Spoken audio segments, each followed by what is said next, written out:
यज्ञ में रूसकर पहाड़ के ऊपर जाकर बैठ गई। पुष्कर में जाकर देखना, सावित्री माता का मंदिर कहाँ है? पहाड़ के ऊपर पुष्कर में। और ब्रह्मा जी ने यज्ञ कहाँ करवाया? नीचे पुष्कर में। तो उनमें भी विवाद करा चुका हूँ, लेकिन शिव पार्वती में कभी विवाद नहीं हुआ। नारद जी मन में विचार करते हैं कि इनमें भी झगड़ा कराना चाहिए, तो सीधे कैलाश पर्वत पर पहुंच गए। माता पार्वती के पास पहुंचे।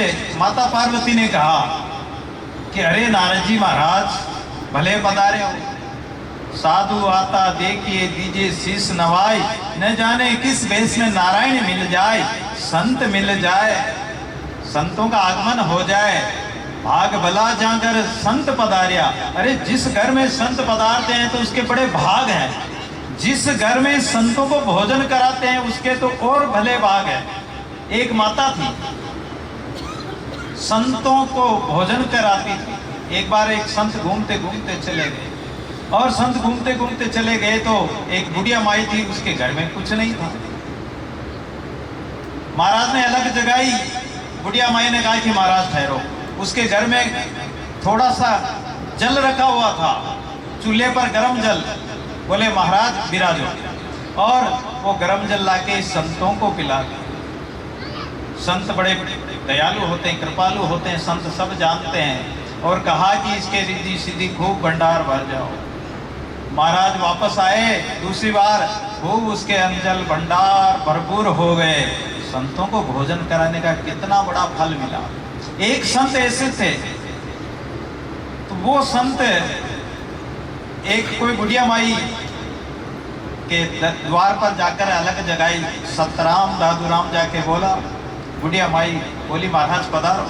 महाराज को आसन पर बिठा दिया। महाराज के लिए वो भोजन बनाने लगी।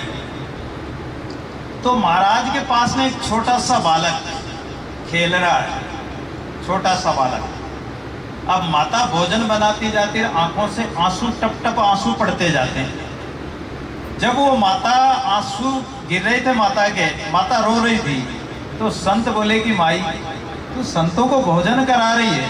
अरे संतों को भोजन कराते हैं तो बड़ी प्रसन्नता होनी चाहिए, खुश होके भोजन कराना चाहिए, लेकिन तुम्हारी आंखों से तो टप टप आंसू गिर रहे हैं। ये क्या कारण है माता, क्यों रो रही हो? माता ने कहा कि महाराज मैं क्या बताऊं।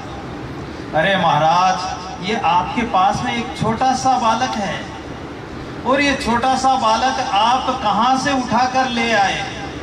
ये छोटे से बालक के बिना इसकी माँ तो रो रो कर मर जाएगी। ये छोटा सा बालक कहां से ले आए आप? संत ने कहा कि धन्य हो माई। अरे माई तुझे बार बार धन्य हो, धन्यवाद। बोले महाराज किस बात का धन्यवाद दे रहे हो? ये छोटा सा बालक उठा ले आए किसी माता का, और वो माता इसके बिना रो रो के मर जाएगी।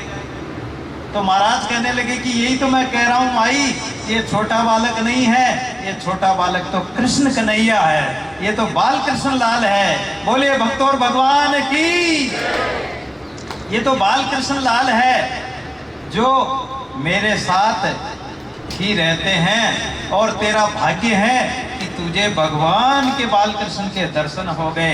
देखो संतों को भोजन कराने का कितना बड़ा फल मिला, भगवान के दर्शन हो गए। भोजन दीजिए देह को लिया मन विश्राम, साधु के मुख मेलिए पाया आत्म राम। संत के मुख में गया हुआ अन्न का दाना, संत को भोजन क्यों कराते हैं बुला बुला कर? अरे एक भूखा व्यक्ति जा रहा, उसको तो अपन एक रोटी नहीं देते, वो मांगे तो नहीं देते, द्वार पर आए तो धक्के और दे देते हैं। जबकि अपने द्वार पर कोई अतिथि आता तो उसको 2 मुट्ठी नाज ही दे दो, आटा ही दे दो, पानी पिला दो, लेकिन खाली नहीं जाना चाहिए, नहीं तो हमारा पुण्य सब ले जाता है। तो संतों को ही भोजन क्यों कराते हैं?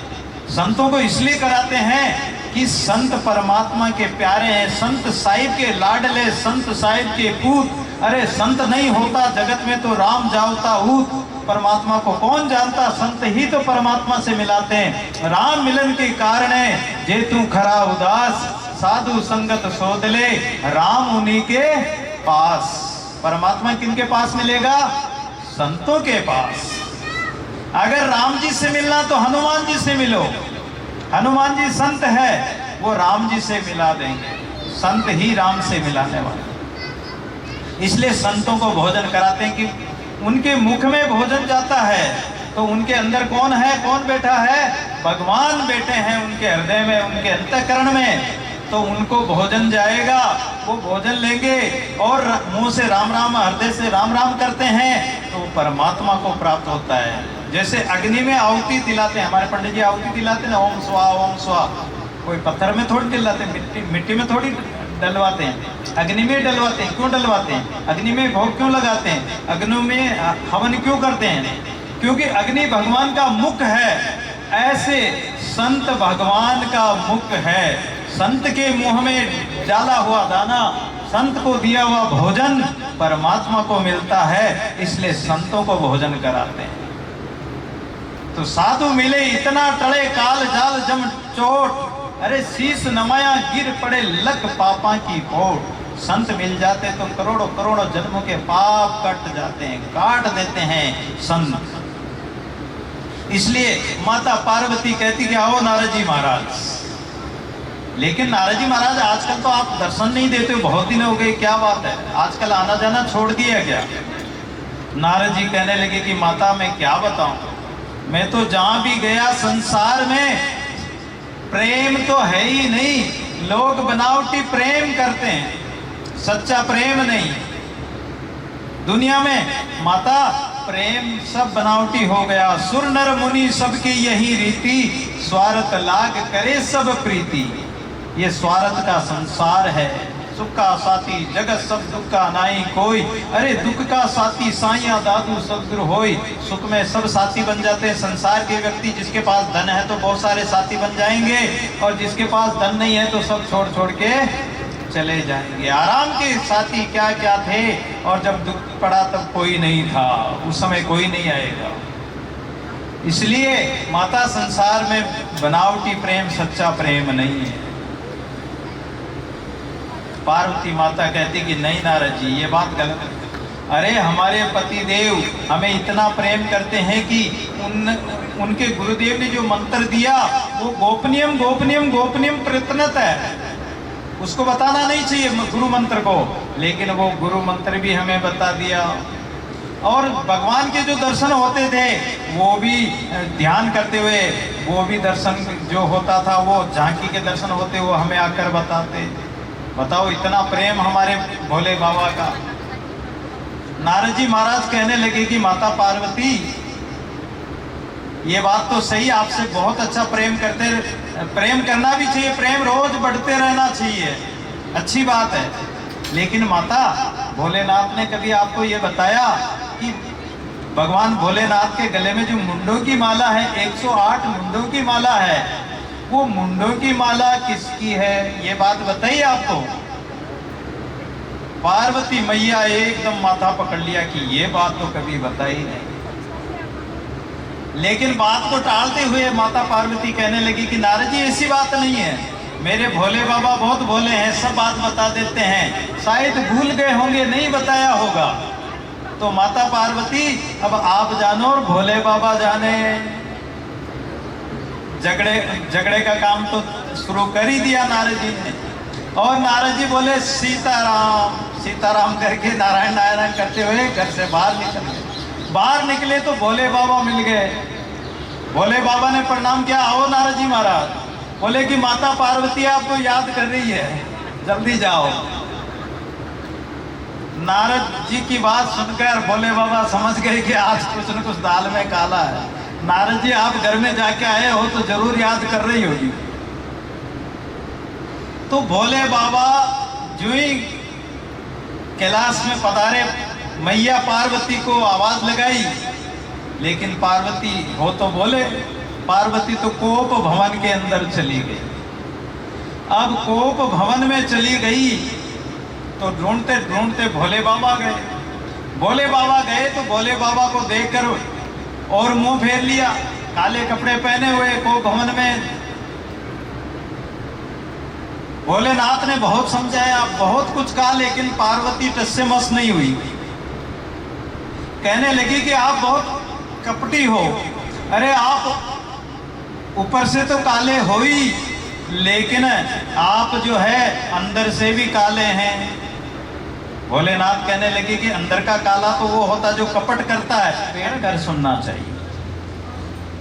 और भागवत कथा के बीच में बार बार उठना, बातें करना, ये नहीं होना चाहिए, बोलना नहीं चाहिए।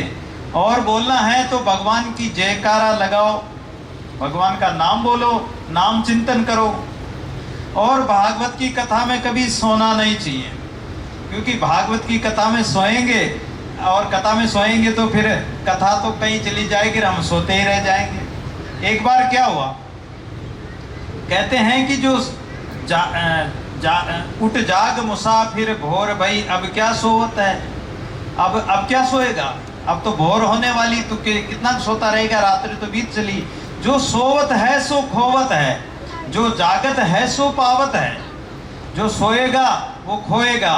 एक बार कोई जाट था, दो भाई थे, तो दोनों भाइयों के दो बढ़िया बढ़िया भैंस थी, 50-50 हजार की बढ़िया भैंस लेके आए। दोनों भैंस ब्याने वाली थी, तो दोनों भाई जाग रहे थे कि हमारी भैंस आज भी आएगी, शायद आज भी आ सकती है। दोनों भाई जाग रहे थे। एक भाई को नींद आने लगी, तो एक भाई सो गया कि तू देख, ध्यान रखना, अगर मेरी भैंस भी आ जाए तो ध्यान रखना, मुझे जगा देना। तो उसने कहा कि हाँ भाई साहब, आप आराम करो, मैं आपको जगा दूंगा। अब रात्रि के समय भैंस ब्याई, दोनों की भैंस भी आ गई। उसने भाई को जगाया नहीं, लेकिन खुद की भैंस के तो हुआ पाड़ा और भाई साहब की भैंस के हुई पाड़ी। उसने सोचा कि भाई साहब तो सो रहे हैं, क्यों ना उसकी पाड़ी को अपनी भैंस के लगा दो, अपने पाड़े को उधर खींच दो, फेंक दो। तो पाड़ी को तो भाई साहब के लगा दिया, भाई साहब की भैंस के, और पाड़ी को अपनी तरफ भैंस के लगा दिया। अब भाई साहब की बाद में भाई साहब को जगाया कि भाई साहब जागो। भाई साहब हड़बड़ा कर जागी, क्या भैंस भी आ गई?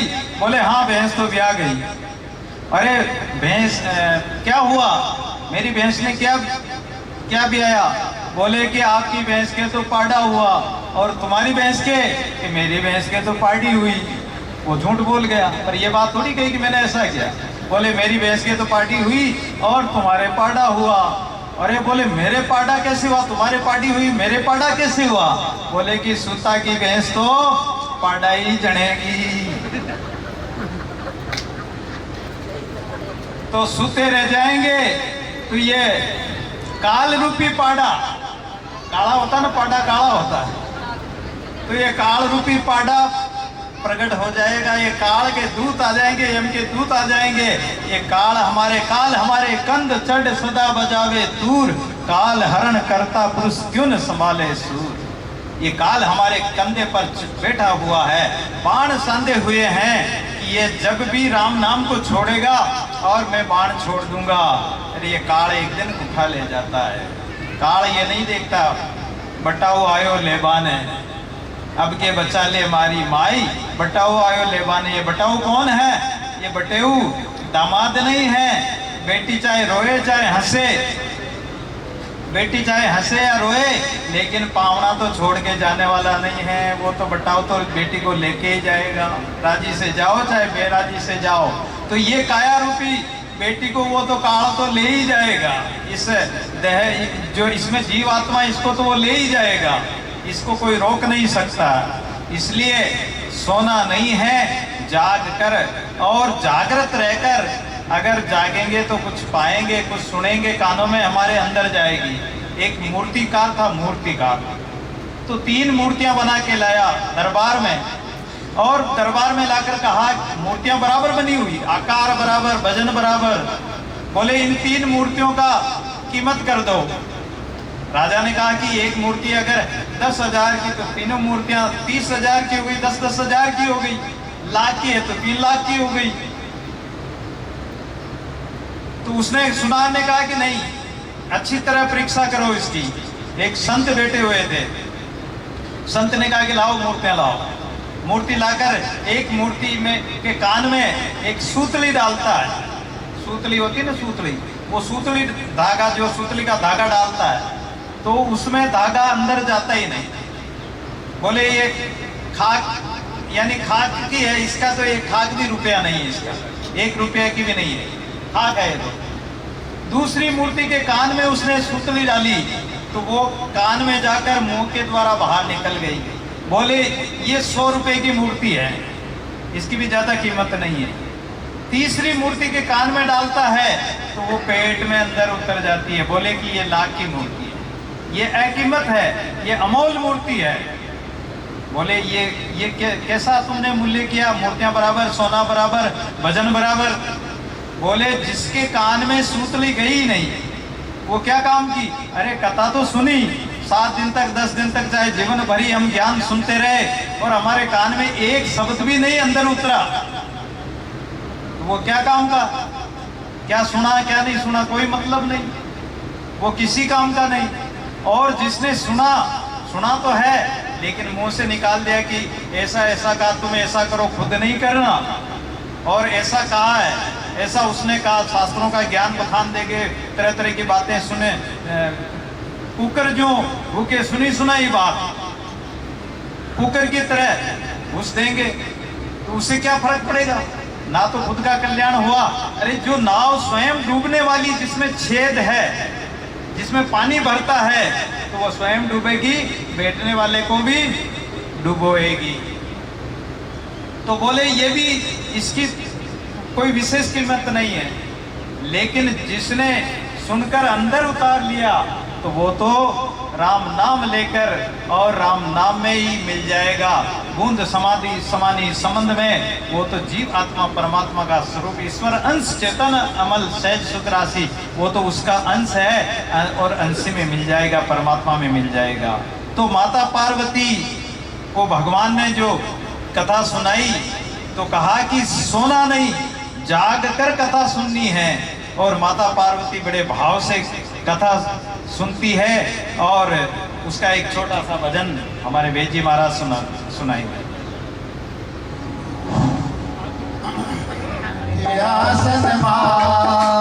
हमारे कथा जब लगे सुनाने, घोड़ा को त्रिपुरार उमाचे पड़ गए तोता, पुकारा दे रहा तोता, पुकारा दे रहा तोता, पुकारा दे रहा तोता, पुकारा दे रहा तोता।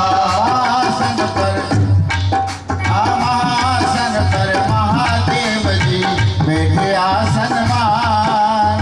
हमारे कथा जब लगे सुनाने, घोड़ा को त्रिपुरार उमा के पड़ गए तोता, पुकारा दे रहा तोता, उमा के पड़ गए तोता, पुकारा दे रहा तोता।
अफसोस हुआ है भारी। अब नींद से गोरा जागी, अब अफसोस हुआ है भारी। नींद से गोरा जागी, अफसोस हुआ है भारी। हाथ जोड़ कर बोली तब लग गई आँख हमारी। हाथ जोड़ कर बोली, प्रभु लग गई आँख हमारी। आधी कथा सुनी है हमने, आज कथा सुनी है हमने, आधी कथा सुनी है हमने, आधी है बरकरार उमा के पड़ गए तोता पुकारा दे तोता, पुकारा दे तोता, उमा के पड़ गए तोता। आसन पर महादेव जी बैठे आसन मार। उमा को जब लगे सुनाने गोरा को त्रिपुरारे, उमा के पड़ गए तोता।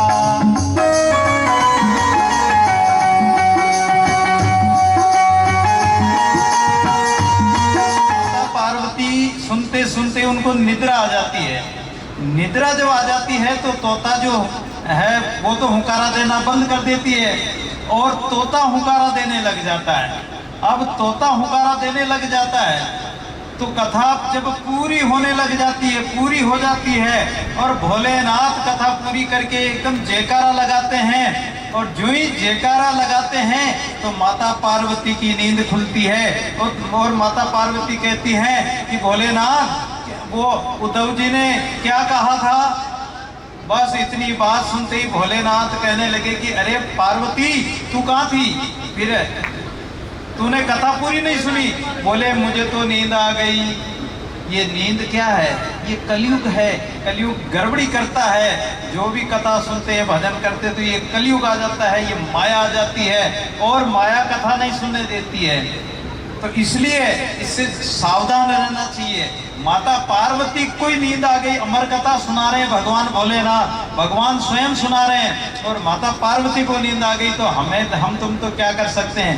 लेकिन इससे सावधान रहना चाहिए। ऐसे उसको नींद आ गई और कहने लगे शंकर जी ये दिया हुकारा किसने। कहने लगे शंकर जी ये दिया हमारा किसने। कहने लगे शंकर जी ये दिया हुकारा किसने। जिंदा ना छोड़ूंगा ये दिया हुकारा जिसने। ओ जिंदा ना छोड़ूंगा, ये दिया हुकारा जिसने। आगे आगे तोता दौड़ा, आगे आगे तोता दौड़ा, पीछे शिव भंडारी उमा के पड़ गए तोता। हुकारा दे रहा तोता, उमा के पड़ गए तोता। हुकारा दे रहा तोता।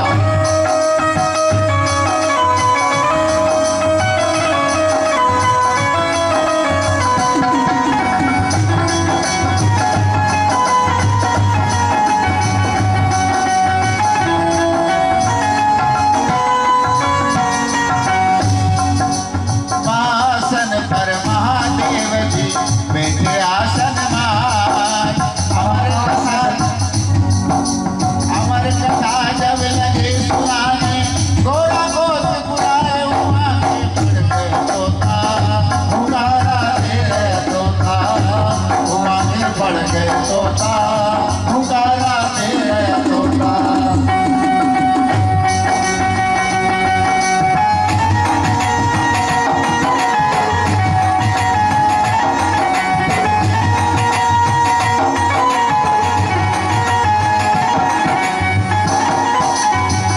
बोले तुम व्यास पीठ के पीछे बैठकर तुमने हुकारा दिया और अमर कथा की चोरी की है और भगवान भोलेनाथ ने त्रिशूल उठा लिया और उसको मारने के लिए भागते हैं। वो छोटा सा तोता पक्षी उड़कर और मृत्युलोक में आते हैं। बद्रीनाथ धाम की तरफ सम्याप्रास आश्रम में व्यास जी की जो पत्नी विटका देवी कह रही थी कि देखो जी मेरे अभी तक संतान नहीं है, बुढ़ापा आ गया। इतने में उनको उबासी आई और वो तो जो ही मुंह खुला और वो तोता अंदर पेट में पहुंच गया, उधर में पहुंच गया। अब भगवान भोलेनाथ पीछे त्रिशूल लेके आए, इधर उधर ढूंढने लगे व्यास जी कहने लगे कि भोले बाबा क्या ढूंढ रहे हो? बोले महाराज मेरा एक चोर यहाँ आया था और वो चोर कहाँ छिप गया पता नहीं पड़ रहा। अरे बोले चोर कौन था? बोले एक तोता। क्या चोरी की उन्होंने? बोले उन्होंने अमर कथा की चोरी कर ली। अमर कथा के सुनने से क्या होता भोले बाबा? बोले कि अमर कथा के सुनने से अमर हो जाते हैं। तो भोले बाबा भोले के भोले रह गए। अरे जिसने अमर कथा सुन ली वो कैसे मर सकता है? उनको कैसे मारोगे? जब भोले बाबा को होश आया कि बात तो सही है, अमर कथा मैंने सुना दी, उसने सुन ली, तो वो कि मैं उसको कैसे मार सकता हूँ? वो तो अमर हो गए। जब वापस अपने लोग को चले गए, इधर व्यास जी की जो पत्नी थी विटका देवी, उसके उदर में सुखदेव जी, जो वो सुख नाम का तोता जो उदर में गया, वो 12 साल तक उनके उदर में रहा। बोलिए श्री सुखदेव जी महाराज की। अब 12 वर्ष हो गए माता के उदर से बाहर नहीं आते। व्यास जी की पत्नी कहती कि जी सुनो जी, मेरे पेट में ऐसा लगता है कि कोई मंत्र बोल रहा, वेद मंत्रों की आवाज आती है। बोले कि कोई महान ज्ञानी महापुरुष तुम्हारे उदर में आया है। बोले 12 साल हो गए, मैं बहुत परेशान हो रही हूँ। व्यास जी ने कहा कि बेटा आप बाहर आ जाओ, तुम्हारी माता को तकलीफ हो रही। सुखदेव जी कहते हैं कि मैं बाहर नहीं आऊँगा, अगर मैं बाहर आऊँगा तो ये विष्णु की माया मुझे पकड़ लेगी। व्यास जी ने कहा कि मैं वचन देता हूँ बेटा तुम्हें विष्णु की माया का असर नहीं होगा। सुखदेव जी ने कहा कि आपकी बात का कैसे विश्वास करूं? पिताजी माया बहुत चंचल है, ये माया बहुत विचित्र है, माया का पार पाना किसी के बस की बात नहीं है। माया को सब जग भजे, माधव को भजे ना कोई, जो माधव को भजे तो माया चेरी होई। दादू माया चेरी संत की दासी उस दरबार, ठकुरानी सब जगत की तीनों लोक मजार। ये माया जो है सबको ठगती है, ब्रह्मा विष्णु महेश पंडित ज्ञानी ध्यानी सबको ठगती है, लेकिन ये संत की तो दासी है, संतों की तो चेरी है, संतों की तो दासी बनकर रीति और सिद्धि जाके हाथ जोड़ आगे खड़ी, सुंदर कहत ताकि सब ही गुलाम है, अधिक प्रशंसा कैसे करी कही सको ऐसे, गुरुदेव के तो सब ही गुलाम हैं। तो संतों के तो ये दासी बनकर रहती है, लेकिन बाकी के तो सिर पर बैठकर और ये कंधे पे बैठकर बिना ही एडी के बिना ही लगाम के चलाती है, एड लगाकर। तो मायापति विष्णु आकर यदि कह दें कि माया नहीं सताएगी तो मैं बाहर आऊंगा। भगवान गोविंद ने कहा कि बेटा सुखदेव तुम्हारे ऊपर माया का असर ही नहीं होगा।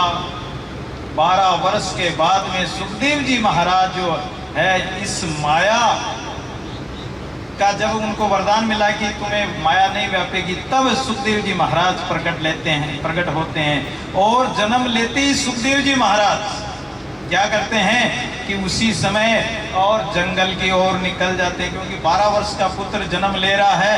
तो व्यास जी उसके पीछे पीछे जा रहे हैं और कहते हैं कि अरे बेटा आ जाओ, अरे बेटा आ जाओ।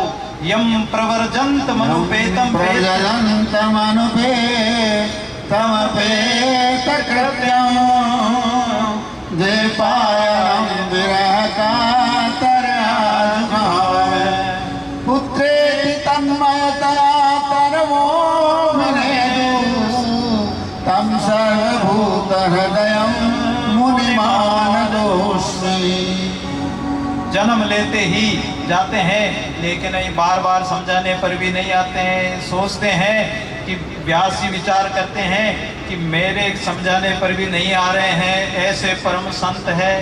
तो संतों की सन्निधि, संतों का सत्संग जीवन को सुधार देता है, क्योंकि संतों का जीवन चरित्र ही ऐसा है कि व्यक्ति को परिवर्तित कर देता, मन को बदल देता है। दुष्ट से दुष्ट व्यक्ति भी दुष्टता त्याग कर और भक्ति में लग जाते हैं, भजन में लग जाते हैं। तो सूत जी महाराज कहते हैं कि सोनकादि ऋषियों, जो तुमने पूछा था मैं तुम्हारे प्रश्नों का जवाब देता हूँ कि मानव के लिए पहला प्रश्न पूछा था कि मानव के लिए परम धर्म क्या है, तो सूर्य जी उत्तर देते हैं कि मनुष्य के लिए सबसे पहला धर्म क्या है, सबसे सर्वोत्तम धर्म क्या है, भगवान के चरणों में, श्री कृष्ण के चरणों में प्रीति हो जाए, परमात्मा के चरणों में, कन्हैया के चरणों में प्रेम प्रकट हो जाए। और कन्हैया के चरणों में जैसे मीरा का प्रेम था कि मेरे तो गिरधर गोपाल दूसरों न कोई, जाके मोर मुकुट मेरो पति सोई, ऐसा प्रेम हो, मीरा का जैसा प्रेम हो, ऐसी प्रीति जो मेरे पीव की पेटी पिंजर माई, रोम रोम पीव पीव करे दादू दूसर नाई, ऐसा प्रेम परमात्मा से प्रकट हो जाए।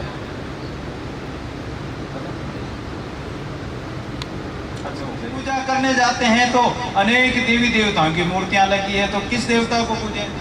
संत और शास्त्र क्या कहते हैं कि पेड़ के अनेक पत्ते होते हैं, शाखाएं होती है और बड़ी बड़ी शाखाएं होती है, लेकिन उसका मूल तो एक ही होता है। ऐसे ये संसार तो उसके पत्ते हैं और ब्रह्मा विष्णु महेश उसकी मूल 3 शाखाएं हैं, बाकी जड़ तो एक परमात्मा ही है, एक गोविंद है। तो गोविंद के चरणों में चित्त को लगाओ और उस निरंजन देव परमात्मा को ही पूजो। आत्मा सो देव नहीं, देह सो न देहुरा, यानी अपना आत्मा के समान कोई देवता नहीं है, वो जो आत्मदेव है उसी देवता को पूजना, उसी गोविंद के चरणों में चित्त लगाना। और एक के साधे सब साधे, सब साधे सब जाए, एक परमात्मा को साध लिया तो सब सज जाएंगे।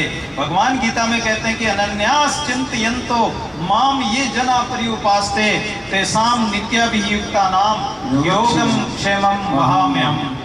हे अर्जुन, जो अनन्य भाव से सब कुछ त्याग कर एक मेरी शरण हो जाए, वो मनुष्य नित्य, यानी मैं उसका योग क्षेम निरंतर मैं उसका भरण पोषण करता हूँ, उसका पालन पोषण करता हूँ।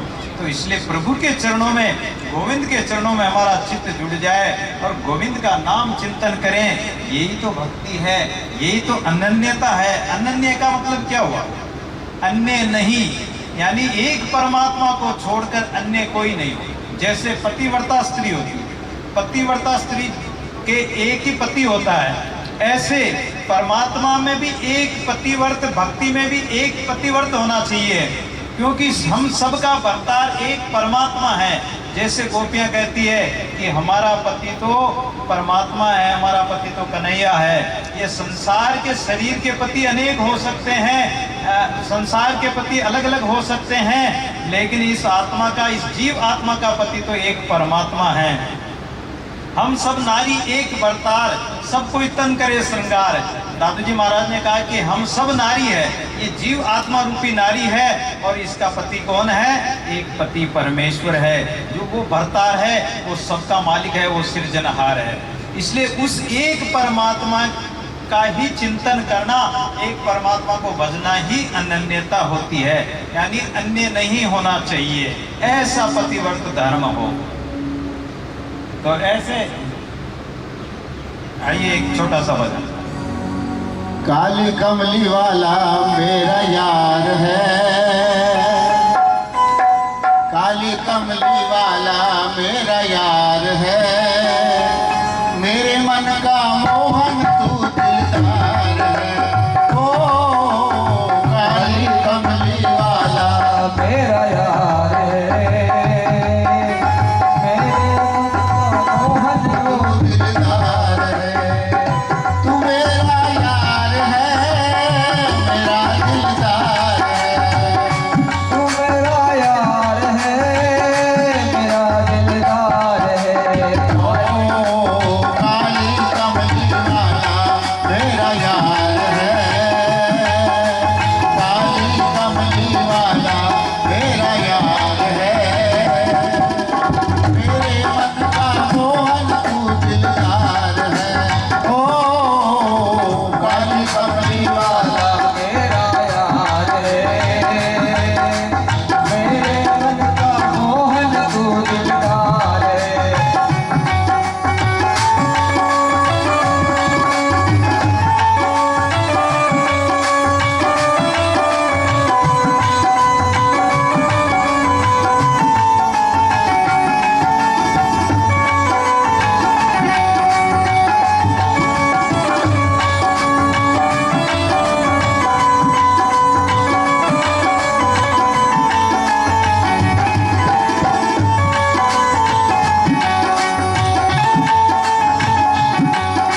दर्शन का प्यासा, कर दे दिल दर्शन का प्यासा, कर दे दिल दर्शन का प्यासा।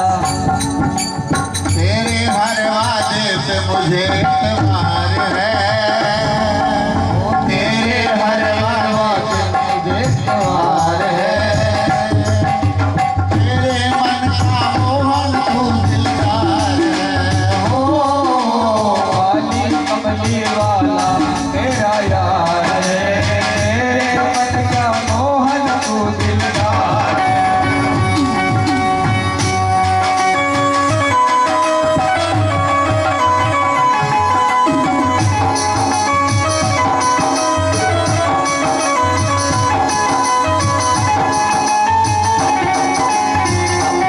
अवतार बुद्ध अवतार और अंत में कलयुग के अंत में कलयुग का कल की अवतार होगा 24वां अवतार।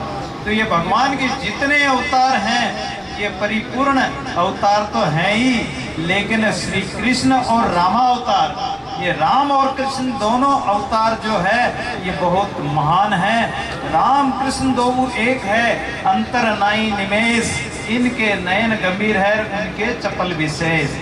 अर्थात राम के नेत्रों में गंभीरता है और पुरुषोत्तम भगवान राम कहलाते हैं, लेकिन भगवान कृष्ण के नेत्रों में चपलता है। वस्तुतः राम और कृष्ण दोनों एक ही है, चाहे राम कहो चाहे कृष्ण कहो।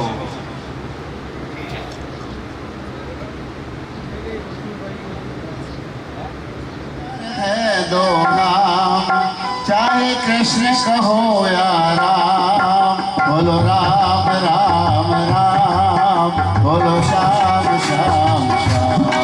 जग में सुंदर है तो नाम, चाहे कृष्ण कहो या राम, बोलो राम राम राम, बोलो राम राम राम। जग में सुंदर है तो नाम, चाहे कृष्ण कहो या राम, बोलो राम राम राम, बोलो राम राम राम। एक हृदय में प्रेम बढ़ावे, एक ताप संताप मिटावे, एक हृदय में प्रेम बढ़ावे, एक ताप संताप मिटावे। दोनों ही हैं सुख के सागर,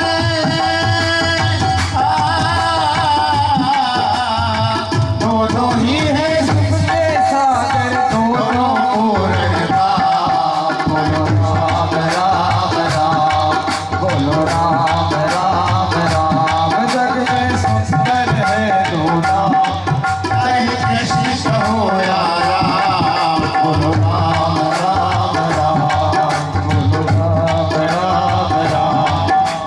माखन ब्रज में एक चुरावे, एक वैर मिलनी के खावे, आखिर दिल में एक चुरावे, एक गैर गिलनी के खावे।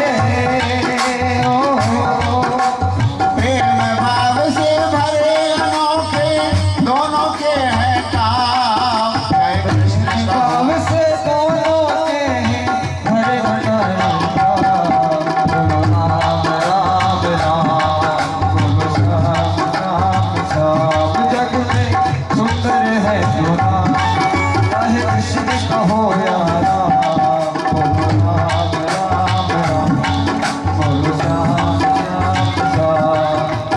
एक पापी कंस संहारे, एक दुष्ट रावण को मारे, एक पापी कंस संहारे, एक दुष्ट रावण को मारे। दोनों दीनन के दुख हरता, दोनों बल के धाम। जय कृष्ण राम राम राम, बोलो राम राम राम, बोलो राम राम राम, बोलो। जग में सुंदर है दो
जय हो कृष्ण कन्हैया लाल की जय हो तो चाहे राम कहो चाहे कृष्ण कहो, दोनों एक ही हैं, दोनों में कोई अंतर नहीं। जग में सुंदर है दो नाम।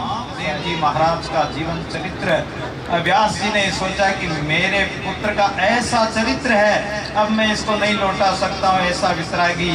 और सुखदेव जी जो है वहाँ लौट कर नहीं आए, लेकिन व्यास जी महाराज अपने शिष्यों के द्वारा और कुछ ऐसे मंत्र उनको सिखाते हैं और कहते हैं कि जाओ वहाँ जाकर सुनाना। उन मंत्रों को शिष्य जाकर पढ़ते हैं तो सुखदेव जी जो है उन मंत्रों को सुनकर, उन श्लोकों को सुनकर वहाँ से और आ जाते हैं कि मुझे भागवत सुनाओ। व्यास जी ने भागवत, फिर सोनकादिक ऋषि पूछते हैं कि व्यास जी ने भागवत क्यों लिखी, ये किसके पुत्र हैं? तो सूत जी कहते हैं कि नारायण के पुत्र ब्रह्मा हुए और ब्रह्मा जी के वशिष्ठ, वशिष्ठ के पुत्र शक्ति हुए, शक्ति के पुत्र पाराशर हुए और पाराशर के वेद व्यास जी हुए। वेद व्यास जी सम्याप्रास आश्रम में पहुंच जाते हैं और वहाँ ध्यान लगाते हैं, समाधि लगाते हैं, लेकिन सारी दुनिया घूमती है। 17 पुराण रच दिए, वेद के 4 भाग कर दिए, इसलिए उनका नाम व्यास जी पड़ा। लेकिन मन को संतुष्टि नहीं है। मन संतुष्ट होगा भी कैसे? चाहे कितने वेद पुराण पुस्तक पढ़ लो, प्रेम बिना क्या होई। अरे पोती पढ़ पढ़ जग मुआ पंडित भयानक कोई, 2.5 अक्षर प्रेम का पढ़े सो पंडित होई। जब तक परमात्मा से प्रेम नहीं हो तब तक ये वेद पुराण पुस्तकें क्या करेगी? दादू पाती प्रेम की बिरला बाँचे कोई। अरे प्रेम की पाती बाँचोगे, प्रेम का पाठ पढ़ोगे, प्रेम से प्रभु का भजन करोगे। 17 पुराण रच दिए, सब कुछ वेद के 4 भाग कर दिए, उपनिषद रच दिए, सब कुछ रच दिए, लेकिन मन को शांति नहीं, असंतुष्ट। देवर्षि नारद आ जाते हैं। नारद जी के सामने व्यास जी महाराज छिपते नहीं, उनका चेहरा देखकर नारद जी कहते हैं कि अरे व्यास जी महाराज, पाराशर नंदन जी, आप कैसे उदास बैठे हो, क्या चिंता है?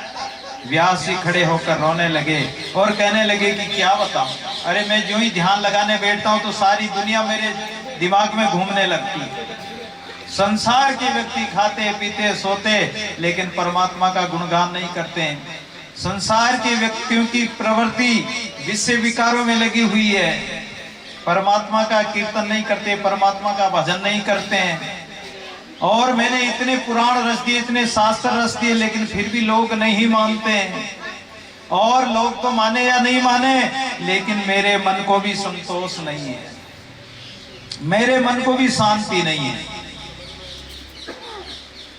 अब नारद जी महाराज कहते हैं कि अरे व्यास जी महाराज, तुमने ग्रंथ तो बहुत रचे, एक सीधी सी बात बताता हूँ कि ग्रंथों की रचना में चाहे कितने ही फंसे रहो, कितने ही ग्रंथ रच दो, लेकिन जो परमहंस होते हैं वो तो केवल सार को लेते हैं। शास्त्रों में तो बहुत इतिहास भरा पड़ा, पुराणों में, वेदों में, इनमें इतिहास भरा पड़ा है, लेकिन इस इतिहास से क्या होगा? जब तक सार तत्व को ग्रहण नहीं करेंगे, तब तक सार बात को स्वीकार नहीं करेंगे, सार रूप परमात्मा का भजन नहीं करेंगे, और उसमें हमारा मन नहीं लगेगा तो संतोष कैसे मिलेगा? गोविंद का गुणगान नहीं गाओगे, गोविंदो नहीं गाए तो क्या कमायो बावरे। अरे गोविंद का गुण नहीं गाया तो क्या कमाया तुम? जीवन में किए क्या? इसलिए गोविंद का भजन करो। आइए एक छोटा सा भजन।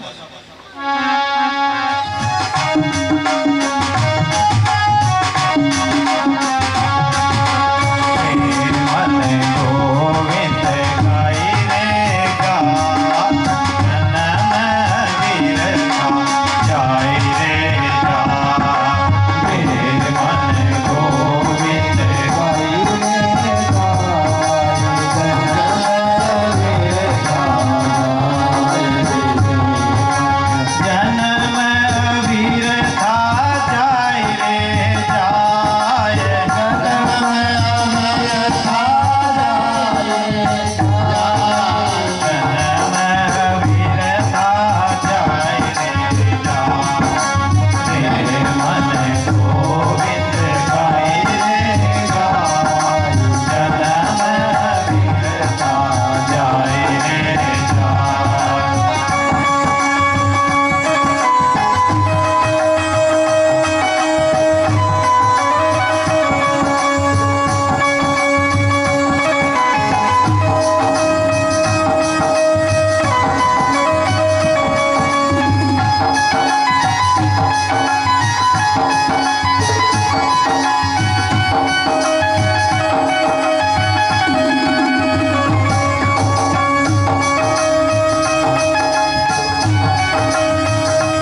निकले राम प्यारा, यूं तन ऐसा बहुर न पावे मानुष जन्म न पावे। बहुर न पावे मानुष देई ताते कर ले राम सनई, और यूं तन ऐसा बहुर न पावे ताते गोविंद काहे न गावे। अब के दादू किया निहाला गोविंद नहीं गाया, राम नाम की कमाई नहीं की तो क्या कमाया बावरे। ये कमाई तो संसार की संसार में रह जानी है, जो कमाई करोगे वो आगे काम आएगी, लोक और परलोक दोनों को सुधारेगी। इसलिए आगे की कमाई करनी है, गोविंद का गुण गाना है। नारद जी कहते हैं कि व्यास जी महाराज आपने गोविंद का गुणगान तो गाया ही नहीं। और देखो मेरे पिता ब्रह्मा जी ने मुझे भागवत सुनाई, चतुश्लोकी भागवत, और इन चतुश्लोकी भागवत मैं तुम्हें सुनाता हूं और तुम इसका विस्तार करो, इसकी व्याख्या करो, और इसको संसार के लोग पढ़ेंगे तो शरण ले लो। तो ये बुढ़ापा भी कोई बड़ी बात नहीं है। अरे चाहे बुढ़ापा भी आ गया, चाहे कितना भी चला गया, बहुत गई थोड़ी रही, चाहे कितनी चली गई, व्याख्या करो। व्यास जी महाराज यूं ही व्याख्या करने लगे, गणेश जी महाराज आते हैं और ये जो है पूरी भागवत लिख देते हैं। और यही भागवत जो है, और नारद जी एक दृष्टांत और सुनाते हैं कि देखो व्यास जी महाराज, पूर्व जन्म में मैं दासी पुत्र था, मेरी माता दासी थी, लेकिन संतों की सेवा करती थी। मैं संतों का सत्संग सुनता, संतों ने चातुर्मास किया, संतों का मैं प्रसाद लेता, झूठा प्रसाद खाता, संतों की सेवा करता, संतों के पानी भर देता। संतों के सत्संग से मुझे आनंद आने लगा कि ये संसार तो मोह निशा जग सोवन हारा, देखे स्वप्न अनेक प्रकारा। ये संसार तो झूठा सोचता में वो नहीं होता है, ऐसे ही जागते वो स्वप्न झूठा हो जाता है, ऐसे ये संसार से जागते ये संसार झूठा हो जाएगा, ये संसार झूठा है। इसलिए नारद जी कहते हैं कि व्यास जी महाराज मेरी माँ जो मुझे जब संत चातुर्मास करके जाने लगे तो मैं उनके साथ जाने लगा, लेकिन मेरी माँ ने रोक लिया कि महाराज मेरे बेटे को मत ले जाना, मेरा एक ही सहारा ये है, रामदास नाम है, और इसको मत ले जाना। संतों ने कहा कि हम नहीं ले जाएंगे। तो मुझे बहुत दुख हुआ, मैं सोचता था कि ये मेरी माँ जो है कभी संसार से जाए और मैं भजन करने के लिए संतों के साथ जाऊं। एक दिन माता जो है दूध दूने के लिए जो ही एक बाड़े में गई, वहां एक काला सर्प बैठा हुआ था और उसने माता को डस लिया, तो मेरी माता की मृत्यु हो गई। तो मेरी एक आंख से तो ठंडे आंसू निकला और एक आंख से गर्म आंसू। तो एक आंख से ठंडे आंसू इसलिए निकले, गर्म आंसू तो इसलिए निकले कि मेरी माता मर गई, और अच्छा हुआ तो ये ठंडे आंसू निकले, और गर्म आंसू निकले कि अब मैं आराम से भजन करूंगा और ये जो विपत्तियां हैं ये सब संकट खत्म हो गया। अब मैं बद्रीनाथ सीधा उत्तराखंड जाकर चले गए और भगवान का भजन किया बद्रीनाथ में, ओम नमो भगवते वासुदेव मंत्र का जाप किया। ऐसा आनंद आया, कीर्तन में ऐसा तन्मय हो गए कि नारद जी कहते कि मेरा हृदय गोविंद के ध्यान में ऐसा मगन हो गया कि भगवान गोविंद प्रकट हो जाते हैं, और मुझे मेरे हृदय में भगवान की झांकी दिखाई देती है। लेकिन वो झांकी थोड़ी देर तो दिखी और थोड़ी देर में वो झांकी अंतर ध्यान हो जाती है। जब भगवान का दर्शन बंद हो गया तो मैं जोर जोर से रोने लगा। तो आकाशवाणी हुई कि बेटा अभी तुम्हारे संस्कार बाकी है और तुम इस जन्म में मुझे नहीं मिल सकते हो, इसलिए जब सृष्टि प्रलय होगी, समुद्र में डूब जाएगी ये पृथ्वी और सारी प्रलयकारी ये पृथ्वी जो है समुद्र में चली जाएगी, मेरी भी मृत्यु हो गई। और जब पुनः सारी सृष्टि का सर्जन हुआ तो देखो उस संतों की कृपा से, संतों का प्रसाद लेने से, संतों का सत्संग करने से, संतों के आशीर्वाद से मैं कहाँ तो दासी पुत्र था, लेकिन उन संतों के आशीर्वाद से मैं ब्रह्मा जी का पुत्र बन गया, देव ऋषि नारद बन गया। देव दत्तम इमाम वीणा स्वर ब्रह्म विभूषिताम, परमात्मा की कथा का मैं गान करता रहता हूँ, चिंतन करता रहता हूँ। तो 4 मंत्रों की भागवत जो व्यास जी को सुनाई, और व्यास जी ने 18,000 श्लोकों में ये भागवत को रच दिया। अब इस भागवत किसको सुनाएं? व्यास जी ने विचार किया कौन अधिकारी है, तो विचार किया कि इसका अधिकारी तो सुखदेव है। अब सुखदेव को बुलाएं कैसे, तो अपने शिष्यों को एक मंत्र पढ़ाया, बरहा पीडम नटवर वपु कर्णयो कर्णिकारम विप्रतवास कनक कपिसम वेजंती च मालाम रंध्रान वेणोर धर सुदिया पुरियन गोप वृंदेर वृंदारण्यम स्वपद रमण प्राविशत गीत कीर्ति। ये श्लोक जो ही शिष्यों ने सुखदेव जी के पास जंगल में जाकर गाया तो वो श्लोक को सुनकर कहते हैं समाधि तो खुल गई, लेकिन सोचा कि ये तो भगवान का सौंदर्य है और मुस्कुरा कर बोले कि श्लोक आगे बोलो।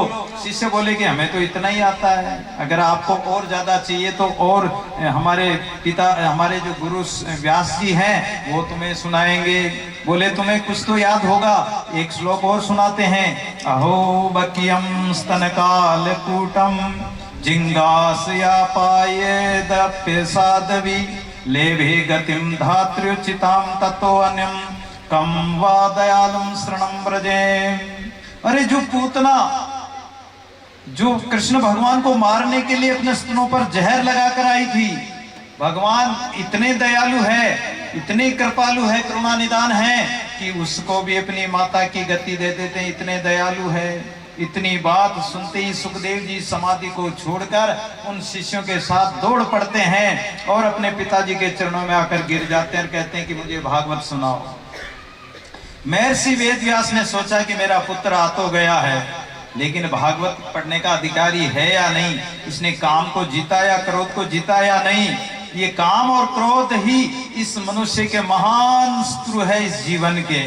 जहां काम ता राम नहीं और जहां राम तहां नहीं काम। अरे जहां काम होगा, वासना होगी, संसार की विषय वासना होगी, वहां राम नहीं आ सकता है।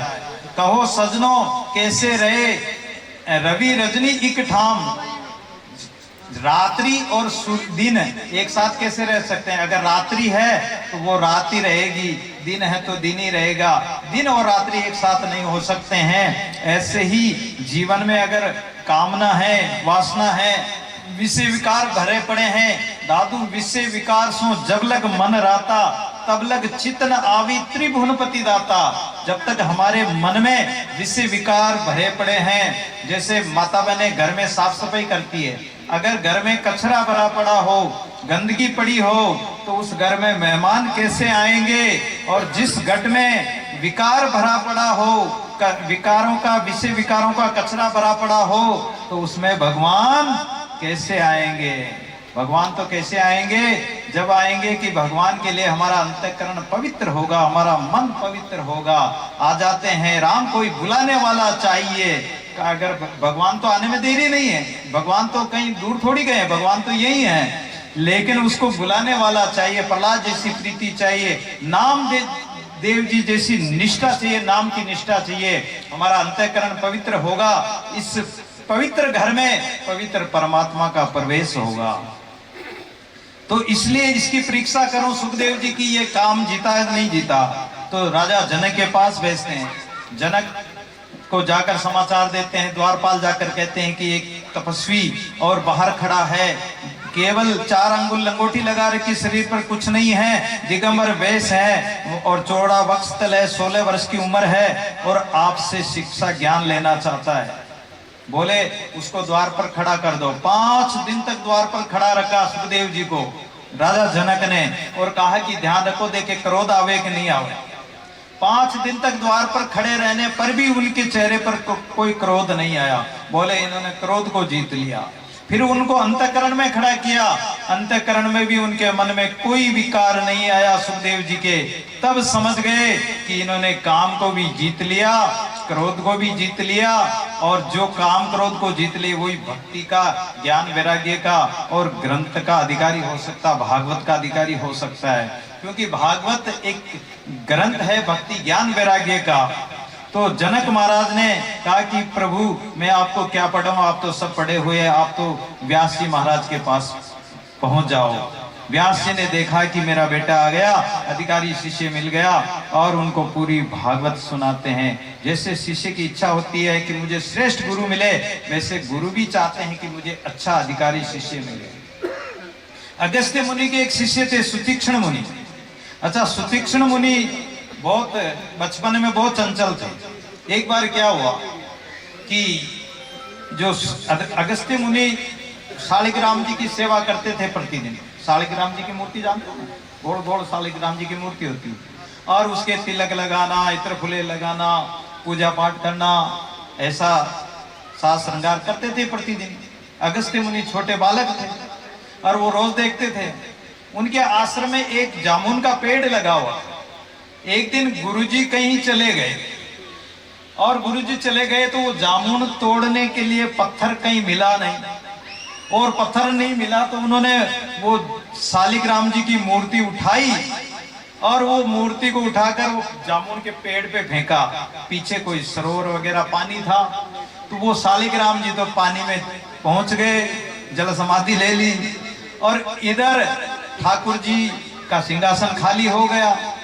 अब वो जामुन गिरे जो तो खा लिए, लेकिन ठाकुर जी का सिंहासन खाली दिखा। विचार आया कि ठाकुर जी तो है नहीं और गुरु जी आएंगे तो क्या जवाब देंगे, ठाकुर जी कहाँ गए।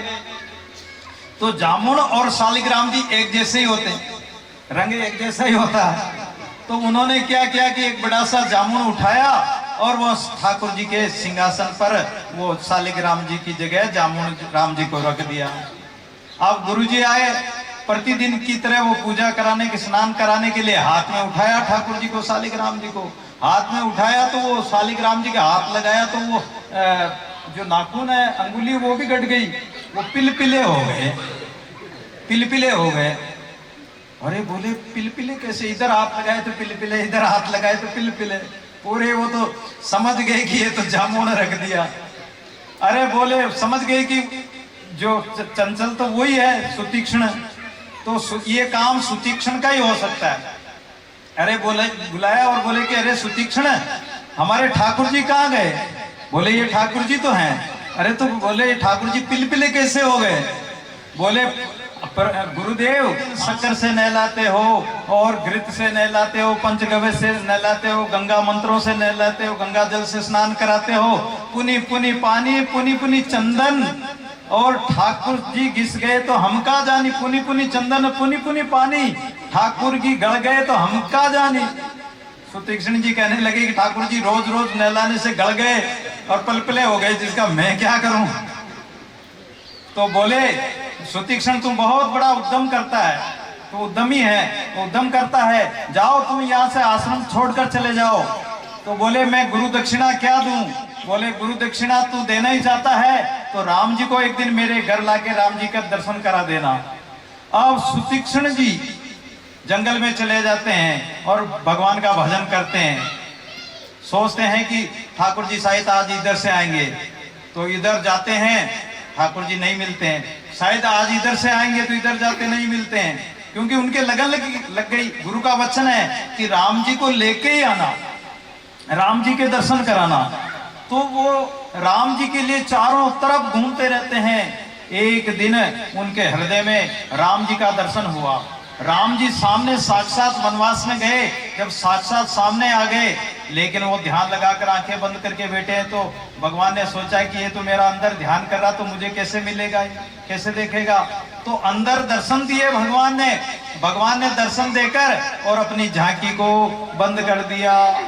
अब जो ही झांकी के दर्शन बंद हुए, एकदम हड़बड़ाकर आंखें खोली, बाहर देखते हैं तो भगवान राम के दर्शन हो जाते। बोले रामचंद्र भगवान की।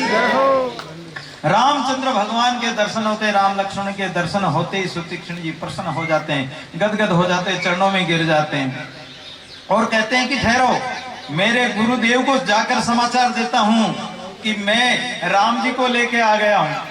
और वो राम जी को लेके आते हैं और गुरु जी को समाचार देते हैं। गुरु जी कहते हैं कि राम जी को ले आए। बोले हाँ, और राम जी के दर्शन होते हैं। तो राम जी के दर्शन, गुरुदेव को प्रभु श्री राम के दर्शन कराए। ऐसे ही महर्षि वेदव्यास को परम हर्ष हुआ कि मुझे मेरे ही जैसा यशस्वी शिष्य मिल गया।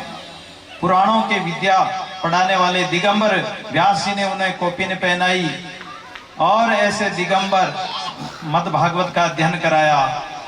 तो ये आदरणीय सुखदेव जी जो है परीक्षित की, उनको परीक्षित को श्राप लगा 7 दिन का, और परीक्षित को मोक्ष कैसे मिले, सुखदेव जी आते हैं, उनको सुनाते हैं। तो सोनकादिक ऋषि कहते हैं कि ये परीक्षित कौन है, किसके पुत्र हैं, परीक्षित 7 दिन में मरने का श्राप इनको कैसे मिला।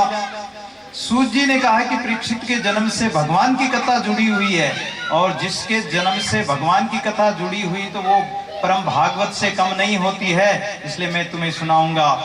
तो कौरवों और पांडवों का युद्ध चल रहा था, सभी कौरव मारे गए।